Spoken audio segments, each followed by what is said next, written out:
पवन जी खुद भी बच्चे नहीं थे।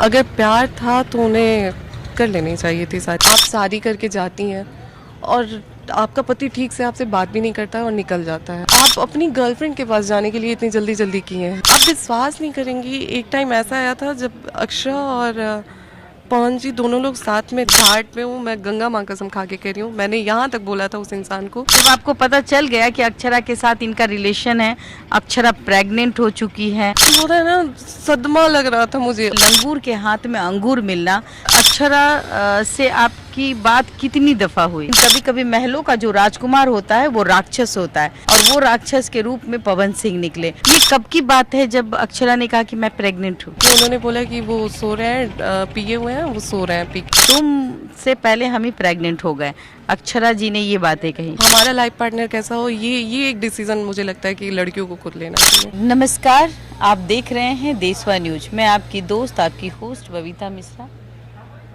देशवा बिहार झारखंड में आपका स्वागत है। ज्योति सिंह जो मशहूर पावर स्टार पवन सिंह की पत्नी है, आइए उनसे बात करें।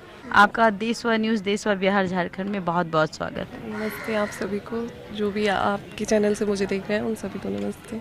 ये बताइए, जिस समय शादी की बात लग रही थी आपकी उम्र क्या रही होगी?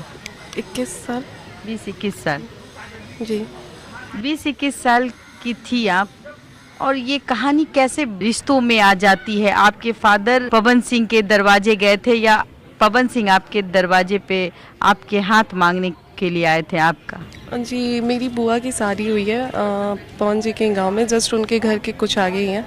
तो उनके बुआ की जो बारात आई थी, बारात में गुड्डू भैया जो पवन जी के बड़े भाई हैं वो आए हुए थे। उन्होंने मुझे देखा हुआ था शादी में, तो उन्होंने पसंद किया था, उधर से ऑफ़र आया था शादी के लिए। उसके बाद मेरे बुआ ने ही कॉल किया, बुआ ने बताया कि वो इंटरेस्टेड हैं लोग ऐसे वैसे। तो फिर पापा से बात हुई तो पापा ने बोला कि ठीक है आप बात करो अगर ऐसा कुछ है तो फिर बात होने लगी। फिर बात होते होते सब कुछ फिक्स हुआ, शादी हो गई। शादी हो गई। क्या उस वक्त आपने पवन सिंह से बात करने की कोशिश की, या परिवार में वो वही चीज़ था कि भाई माता पिता जो देख लिए वही बेटी को पसंद आ जाता है? नहीं, ऐसा नहीं है कि ऐसा पेरेंट्स की तरफ से बाउंडेशन था कि हम जहाँ बोल रहे हैं वहीं पे करना ही करना है। लेकिन हाँ, एक शुरू से दिमाग में था कि हमें वहीं पे करना है जहाँ हमारे पापा बोलेंगे, वहीं शादी करनी है। दूसरी चीज़ ये हुई कि जो हर बेटियां करती जी है। जी, दूसरी चीज़ ये हुई कि जब पापा से इस बारे में बात भी हुई, बुआ से मैंने बोला कि एक बारी मेरी बात करवा दो। लेकिन ये लोग इतनी जल्दी जल्दी कर रहे थे ना कि नहीं नहीं बात क्या करना है, अब शादी फिक्स हो गई, ऐसे वैसे ये वो। आप यूट्यूब पे जाके और भी वीडियो है, शादी वाली टाइम की वीडियो है, आप वीडियो देखेंगे तो आपको समझ में आएगा कि ये ज़बरदस्ती करवाई जा रही हैं चीज़ें पवन जी की तरफ से। वो जब जयमाले के टाइम का वीडियो एक है, मैंने देखा है, आप देखें, मतलब ये लोग इतनी जल्दी जल्दी किए ना, ये लोग सोचने की टाइम ही नहीं दिए। पवन सिंह के घर वाले जो थे वो चाहते थे कि आप उनके घर की बहू बने। जी, अब घर वाले ये चाहते थे या फिर बस उनको शादी करानी थी जल्दी जल्दी अक्षरा से पीछा छुड़ाने के लिए। अब वो क्या सोच के करा रहे थे मुझे नहीं पता, क्योंकि किसी भी चीज़ के लिए इतनी जल्दी जल्दी नहीं होना चाहिए। मेरे ख्याल से ये मेरी लाइफ का सबसे सबसे वो डिसीज़न था जो मैंने बिना सोचे समझे ले लिया।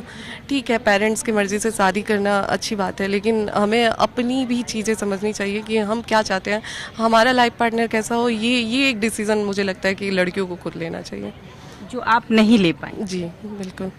अच्छा, एक बात बताइए, जब आपने पवन सिंह को देखा तो उस समय आपके मन में क्या ख्याल आया था? ऐसा कुछ नहीं था, लव मैरिज थी नहीं कि देख के ऐसा होगा कि हाँ चलो हमारी लव मैरिज है, बहुत खुशी हुई थी। देखिए, कहा जाता है कि पहली बीबी सुसाइड करने के 3 साल के बाद एक लंबा गैप हो जाता है। 3 साल के बाद वो अपने दूसरे जीवन में बंध रहे थे। कहीं इसी वजह से आपके फादर को लगा होगा कि भाई 3 साल बाद कोई लड़का इंतजार करता है। कुछ लोग तो 6 महीने में भी शादी कर लेते हैं, लेकिन पवन सिंह ने 3 सालों के बाद उनके परिवार ने दूसरा रिश्ता ढूंढा। तो आपके फादर ने भी वही किया कि भाई हमें तो अपनी लड़की को देना है, चूंकि इनकी पहली वाइफ नहीं है तो मेरी लड़की वहाँ रहेगी तो सही रहेगी, यही सोच के तो उन्होंने किया होगा। बिल्कुल बिल्कुल, शादी करना, दूसरा शादी करना गलत नहीं है। लेकिन आप एक चीज़ें होती हैं कि एक्सीडेंटल केस होता है, जैसे एक्सीडेंट में मर गया इंसान, ऐसे मर गया, सुसाइड किया, क्यों किया, बिना रीजन के कोई आत्महत्या नहीं करता। अब आपको लगता है, पहले तो कहीं ना कहीं नहीं लगता था कि हाँ आत्महत्या की होगी, फ्रस्ट्रेशन का शिकार होगी, ऐसा सोच करके आपके फादर ने कहा कि करो कोई बात नहीं, मेरी बेटी तो वहाँ। पेरेंट्स थे ना, जब नीलम सुसाइड की थी तो हमने देखा था, क्योंकि वो टीवी पे चल रही थी चीज़ें, बड़े बड़े न्यूज़ चैनल से आई थी, तो हमने देखा था कि नीलम की जो खुद की फैमिली थी ना, उनके पेरेंट्स, मम्मी पापा, वो लोग खुद बयान दिए थे कि मेरी लड़की मेंटली डिस्टर्ब थी। तो अब जब, क्योंकि वो बयान इसलिए दिया गया था क्योंकि इनके घर में, पवन जी के घर में जो उनकी बड़ी भाभी हैं वो नीलम की अपनी सिस्टर है, वो सगी सिस्टर है। अच्छा। तो वो एक बेटी को बचाने के लिए ना, अब उनकी जो भी सोच रही हो कि हो सकता है कि अब वो मर गई, अब चीज़ें जो होंगी मेरी बड़ी बेटी पे बात आ जाएगी, तो ये सोच के जो भी बयानबाजी हुई हो। वो तो उन्होंने बात दबाई, अब इसमें कितनी सच्चाई है, लेकिन उस वक्त तक तो जब उन्होंने खुद ही कहा उनके फैमिली ने कि भाई मेरी बेटी की मानसिक संतुलन गड़बड़ है, तो हम इस पे आगे नहीं जा सकते, लेकिन आपके साथ आपके फादर ने भी यही सोचा होगा कि भाई जो लोग कह रहे हैं वो सच कह रहे हैं। हाँ, वही चीज़ हुई जब पापा पता लगाने गए तो यही सारी चीज़ें बोली गई कि अरे वो परेशान थी, वो शुरू से ही थोड़ा सा वो थी, इस वजह से उन्होंने कर लिया। तो पापा ने आगे बताया कि पवन जी बिजी रहते थे, टाइम वाइम नहीं दे पाते थे, इस वजह से चीज़ें हो गई। मैं बोला ठीक है, आप जहाँ बोले वहीं पे करना है तो फिर आपकी मर्जी है, कर रहे। और तो आपने अपने पापा का कहना माना, जैसे कि हर बेटी अपने बाप का कहना मानती है और फिर वो शादी के बंधन में बनती है। फिर शादी जब हो गई आपकी तो उसके बाद क्या हुआ? आप ससुराल गई? जी, शादी, मैं ससुराल गई, एक पूजा था, पूजा हुआ, फिर इनकी भाभी लोग जो 3 लोग, एक थाली में खाना आया, खाना हम लोग खाए, और खाना खाने के जस्ट बाद इनका वो था कि मेरी मुहूर्त है, मुझे वहाँ पे जाना है, ये कह के निकल गए। ठीक आधे घंटे बाद ये कह के ये निकल गए, और निकलने के बाद जैसे शाम होता है तो इनकी मम्मी आती हैं, वो बोलती हैं कि कॉल करके पूछ लो कहाँ पहुँचा है, कहाँ नहीं। जब पहली बार आपकी सासू माँ ने कहा कि आप पवन को फ़ोन करें तो आपने फ़ोन किया, तो जब फ़ोन पवन सिंह ने नहीं उठाया, किसने उठाया था? फ़ोन अक्षरा जी ने उठाया, और अक्षरा जी उधर से बोल रही थी कि देखो तुम। तो आपने क्यों उस वक्त आप चौंकी थी कि ये कौन है जो मेरे पति का फ़ोन अक्षरा उठा रही हैं, क्यों उठा रही है? आपने इस पे बात की? हाँ, बात उस टाइम मेरी पवन जी से तो बात हो नहीं पाई, क्योंकि उन्होंने बोला कि वो सो रहे हैं, पिए हुए हैं, वो सो रहे हैं पी के, और फिर उन्होंने बोला कि शादी तो देखिए आपसे इनकी मर्जी नहीं थी, प्रेशर में करवाएंगे। क्योंकि उनको मौका मिल गया कि हम पवन सिंह की पत्नी को कैसे भ्रमित करें, कैसे उनके जिंदगी में जहर घोले, यही ना? और उसने लगातार आपसे बातें करनी स्टार्ट कर दी। जी, और चीज़ें जैसे हमारे बीच बातें नहीं भी होती थी ना, तो ये मुझे प्रेशर करते थे। अच्छा, ये बताइए, जब आप उसने वो फ़ोन उठाई थी तो और क्या क्या बोल रही थी? उन्होंने बोला कि इनको धमकी दी जा रही थी कि आप शादी कर लीजिए, नहीं तो हम जहर खा के सो जाएंगे, ऐसे वैसे, ये वो, इस चीज़ में आके प्रेशर। गुड्डू भैया लगातार इनको धमकी दे रहे थे कि अगर तुम शादी नहीं करोगे तो हम लोग जहर खा के। ये गुड्डू भैया कौन है? गुड्डू भैया पवन सिंह के बड़े बीच वाले भाई हैं। वो चाहते थे कि आपसे उनका रिलेशन हो, वो किसी डांसर और मतलब एक्ट्रेस से शादी नहीं कराना चाहते थे, यही ना? हाँ, मे भी शायद, पर मुझे लगता है कि पवन जी खुद भी बच्चे नहीं थे, अगर प्यार था तो उन्हें कर लेनी चाहिए थी सारी। ठीक है, कर लेनी चाहिए, लेकिन आप तो इस बात को नहीं जानती थी कि अक्षरा और पवन का संबंध है? नहीं, ये चीज़ें मुझे नहीं पता थी। बिल्कुल नहीं जानती बिल्कुल थी? नहीं पता थी, क्योंकि सच बोल रही हैं? जी, क्योंकि 20 दिन में शादी हुई थी, मेरे पास इतना भी टाइम है, और मैं बनारस में थी उस टाइम। 20 दिन के अंदर मतलब मंगनी शादी वगैरह सब हो गया? हाँ, और इतनी जल्दबाजी पवन सिंह के परिवार को क्यों थी? ये मुझे भी चीज़ें नहीं, आप बिल्कुल अब आगे आ रही हैं तो समझ में आ रही है। गांव के परवरिश में थे, इसीलिए शायद जल्दी शादी करने की, कि कहीं ऐसा ना हो कि लड़की वाले को कोई भनक मिल जाए। जी जी, अभी चूंकि चीज़ें हो रही हैं तो समझ में आ रहा है कि क्यों इतनी जल्दी की गई थी शादी की। जब अक्षरा ने उठाया तो जब उसने ये कहा कि आपसे जबरदस्ती शादी हुई, तो आपने उस समय रिएक्ट किया कि आप कौन होती हैं हमारे चीज़ों पे बोलने वाली? थोड़ी हुई हमारी बहस, मतलब थोड़ी सी बातचीत हुई हमारी, मैंने बोला आपको कि गुस्सा आया था ऑब्वियसली, अगर इतना, एक तो शॉकिंग थी चीज़ें कि कौन उठा लिया? सबसे बड़ी चीज़ें तो ये थी कि आप शादी करके जाती हैं और आपका पति ठीक से आपसे बात भी नहीं करता और निकल जाता है, कोई और फोन उठाया? और ठीक है, तो वहाँ पे हम समझते हैं कि चलो इन मजबूरी है इस इंसान की, काम कर रहा है तो फिर करना पड़ेगा।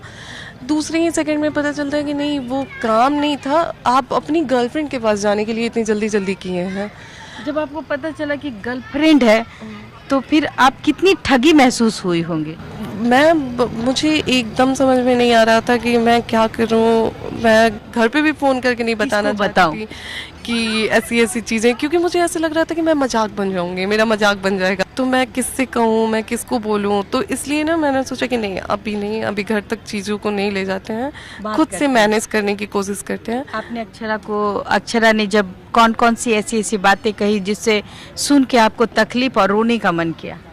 ऑब्वियसली अगर आप जाती हैं और आपको पता चलता है कि शादी ज़बरदस्ती हुई है, तो मर्जी तो ऐसा तो नहीं है ना कि आप इस चीज़ों के लिए मर रही थी। तो बुरा लगता है कि पेरेंट्स के मर्जी से भी शादी करके इतना कुछ झेलना पड़ता है क्या। तो वो चीज़ें थोड़ी सी फील हुई थी। और मतलब आपको बुरा ये लगता है कि आपके पति के सामने बातें हो रही हैं और वो सुन रहे हैं। वो सुन रहे वो थे। नशे में है, लेकिन है तो साथ में ना, वो सुन रहे हैं। आप विश्वास नहीं करेंगी, एक टाइम ऐसा आया था जब अक्षरा और पवन जी दोनों लोग साथ में थे। अच्छा, जिस वक्त आपको ये पता चला कि आपने पवन सिंह से बात की कि अक्षरा कौन होती है हमारी जिंदगी में आने वाली, आपने बात की थी जब अक्षरा ने फोन उठाया था? तो नहीं, पवन जी से जब मेरी बात हुई उसके बाद, तो मैंने बोला क्या चल रहा है, ये सब क्या है, मुझे समझ में नहीं आ रहा है, आप लोग बताएं चल क्या रहा है। डर रही थी? जी बिल्कुल, क्योंकि एक तो नया फैमिली था, नई चीज़ें थी, मेरे वहाँ पे मेरा अपना कोई नहीं था, तो एक तो होता है ना, सदमा लग रहा था मुझे। और मतलब रोज डे बाय डे चीज़ें और वो होते जा रही, क्रिटिकल होते जा रही थी। मैं जितना चीज़ों को मैनेज करना चाहती थी उतनी ही चीज़ें और वो हो रही थी, बिगड़ रही थी। और मुझे समझ में नहीं आ रहा था कि मैं क्या करूं, कैसे हैंडल करूं। घर पे बताना चाहिए, नहीं बताना चाहिए, पापा इतने खुश होकर शादी की है, उन्हें क्या लगेगा, उनको कितना बुरा लगेगा। अब मैं घर पे भी चीज़ों को नहीं जल्दी बताना चाहती थी। मेरी सिस्टर थी बड़ी, जो मेरी अपनी बड़ी सिस्टर है, मैंने उससे चीज़ों को डिस्कस करना चालू किया। मैंने बोला दीदी ऐसे ऐसे हो रहा है मेरे साथ, बताओ मैं क्या करूं। तो उसने बोला देखो नीलम नहीं बनना है तुम्हें, अगर तुम्हें लग रहा है कि तुमसे नहीं हो पा रहा है, सबको छोड़ो, दुनिया समाज क्या कहेगा, बाप जिंदा है तुम्हारे। सपोर्ट किया आपको कि आपके साथ आप मरो मत, लेकिन आप अपने लिए लड़ो। हाँ, उसने बोला, उसका यही था कि तुम्हारे बाप जिंदा है और तुम जब चाहो तुम आ सकती हो, तुम्हें नीलम नहीं बनना है, तुम हमेशा याद रखो। और कोई कुछ नहीं बोलेगा अगर तुम आती भी हो तो, एक सब तुम्हें कोई कुछ नहीं बोलेगा। जैसे तुम पहले रहती थी घर में वैसे ही रहेगा, क्योंकि तुमने लव मैरिज नहीं किया, अपने मर्जी से शादी नहीं किया। तो इतना याद रखना कि तुम्हारे लिए तुम्हारे पेरेंट्स हमेशा खड़े हैं। तो थोड़ी सी उससे बात करके हिम्मत मिलती थी। वो मुझे हमेशा, आपको नहीं लगा कि मेरे पैरों तले जमीन खिसक गई? बिल्कुल लग रहा था, चीज़ें मुझे कुछ समझ में नहीं आ रहा था कि मैं कहाँ, हमने जो सपने देखे वो चूर चूर होते दिख रहा था। बिल्कुल लग रहा था, बिल्कुल। और भी चीज़ें थी ना, क्योंकि जितनी आप खूबसूरत हैं, मुझे नहीं लगता कि अक्षरा जी सिर्फ मेकअप में ही एक सावली सी लड़की औरत, और वो मेकअप में ही लोगों को खूबसूरत दिखती है। लेकिन कहा जाए कि अगर खूबसूरती देखनी हो, एक छोटी सी चीज़ों को मैं कहूँगी कि लंगूर के हाथ में अंगूर मिलना, तो ज्योति सिंह कैसी हैं, अगर आप उनको सामने से देखें तो कहीं ना कहीं उनका जो चेहरा है वो बहुत ही खूबसूरत है। और पवन सिंह उनके दूर दूर तक नहीं आते। लेकिन समाज का एक आईना है कि लड़का कैसा भी हो, लड़की खूबसूरत होनी चाहिए, लड़की गोरी होनी चाहिए। और जो भगवान ने इनको रूप दिया है, कूट कूट के खूबसूरती दी है, लेकिन कभी कभी माँ बाप अपने बच्चों के साथ जाने अनजाने ऐसे कर जाते हैं, जिस तरीके से मैं इनके फादर से नहीं कहूँगी, इनके जैसे बहुत सारे फादर हैं, पिता हैं, जो ये सोचते हैं कि हमारी बेटी का भविष्य बन जाएगा, हम दान दहेज करोड़ों रुपए दे देंगे तो हमारी बेटी जो है महलों में रहेगी। लेकिन कभी कभी महलों का जो राजकुमार होता है वो राक्षस होता है, और वो राक्षस के रूप में पवन सिंह निकले। बेशर्म होके अक्षरा आपको जो बातें बता रही थी, तो आपको अंदर से गुस्सा आ रहा था या रोना आ रहा था अपनी किस्मत पे? गुस्सा नहीं आ रहा था, रोना आ रहा था, क्योंकि चीज़ें एकदम समझ में नहीं आ रही थी। अब मुझे ये नहीं समझ में आ रहा था कि आगे मैं चीज़ों को कैसे सही करूं, कैसे मैनेज करूं। किससे कहूं? मैं अपने फैमिली की इज्जत के बारे में भी सोच रही थी कि चीज़ें अगर हाईलाइट होती है तो पापा ने इतना कुछ करके मेरी शादी की है। अच्छा, क्या दान दहेज भी मिला था? जी, दिया गया क्या था। क्या दिया गया था दान दहेज? मेरी पूरी ज्वेलरी दी गई थी, मतलब जो मेरी साइड से, बाकी उन्होंने डिमांड नहीं करा था पैसे का। ज्वेलरी दी गई थी और पापा अपने तरीके तरफ से जो मतलब दिए धूमधाम से शादी हुई? शादी धूमधाम से शादी हुई थी। में जो खर्च हुआ वो लड़के का परिवार जो दिया जाता है धान। हाँ। क्योंकि टाइमिंग भी नहीं थी ना, 20 दिन का टाइम था, तो जितना हो सका, जितना पापा ने किया उतना। अच्छा, शादी के बाद अक्षरा से आपकी बात कितनी दफा हुई? जब आपको पता चल गया कि अक्षरा के साथ इनका रिलेशन है, अक्षरा प्रेग्नेंट हो चुकी है, जब आपको ये पता चला तो उस समय आपके पैरों तले जमीन खसक गई होगी कि ये कैसे प्रेग्नेंट हो गई? मेरा पवन जी से बातचीत, जब ये मुझे पता चला कि ऐसी चीज़ें हैं जो अक्षरा जी ने मुझे खुद बताया था, तो मैंने उनसे, पवन जी से बोला कि तो आग लगाने का काम तो कहीं ना कहीं अक्षरा जी ने किया। ये कब की बात है जब अक्षरा ने कहा कि मैं प्रेग्नेंट हूँ? शादी के 10-15 दिन बाद ही ये 10-15 चीज़ें। दिन बाद। 10-15 तो दिन। इतना बेशरम कोई कैसे हो सकता है कि किसी का घर तोड़ने के लिए उस लड़की से कहा जाए कि तुम से पहले हम ही प्रेग्नेंट हो गए। अक्षरा जी ने ये बातें कही। तो मैंने बोला भी, फिर पवन जी से मेरी बातें हुई, मैंने बोला कि देखिए, अगर चीज़ें आप लोग अपने बीच अच्छा कर सकते हैं तो फिर मुझे ही छोड़। मतलब आप इतना दरिया दिल थी कि आपने कह दिया कि आपने आप ये चीज़ें कभी भी इंटरव्यू अगर बाई चांस पवन जी से आप लेती हैं, घाट पे हूँ मैं, गंगा माँ कसम खा के कह रही हूँ, मैंने यहाँ तक बोला था उस इंसान को कि अगर आपको लगता है कि आप दोनों के बीच कुछ चीज़ें ठीक हो जाती हैं तो प्लीज़ मुझे छोड़ दीजिए, मुझे मेरे घर पे पहुँचा दीजिए। आपने ये बात कही? जी, मैंने ये बात उनसे बोला था कि अगर लगता है आप लोगों को कि आप लोगों के बीच चीज़ें ठीक हो सकती हैं, मैं अपने पापा से बात कर लूँगी, क्योंकि मैं लव मैरिज करके नहीं आई थी और अब दोनों के बीच में प्यार है। हो सकता है अगर ज़बरदस्ती लाया गया है मुझे, तो आप मुझे छोड़ने के, आप मुझे छोड़, मतलब ये उनके सब बातें करने के लिए आपको बहुत दर्द मुझे हो रहा था। क्योंकि अच्छा, मैं आपकी आंखों में आंसू देख पा रही हूँ। कुछ लोग कहते हैं कि हंस के बातें करना, हंस के भी गम छुपाया जाता है, और ये गम आज इसके चेहरे पे है। लोग ताने मारते हैं कि हंस के बात करना। आप देख पा रहे हैं कि इसके चेहरे का वो रौनक छीन चुका है। ना हाथ में कंगन है, ना गले में मंगलसूत्र है। एक बार शायद इसने कोट में सिंदूर पहना था ताकि पति जो है वो समझ पाए कि हमारी पत्नी मेरे लिए जीती है, पवन सिंह के लिए जीती है। वो राधा बनना चाहती थी। ज्योति सिंह कहीं ना कहीं पवन सिंह की राधा बनना चाहती थी और ये सोचती थी कि ठीक है, हम राधा बन जाएं, लेकिन हम अक्षरा के साथ अगर ये खुश हैं तो मैं शादी करा दूंगी।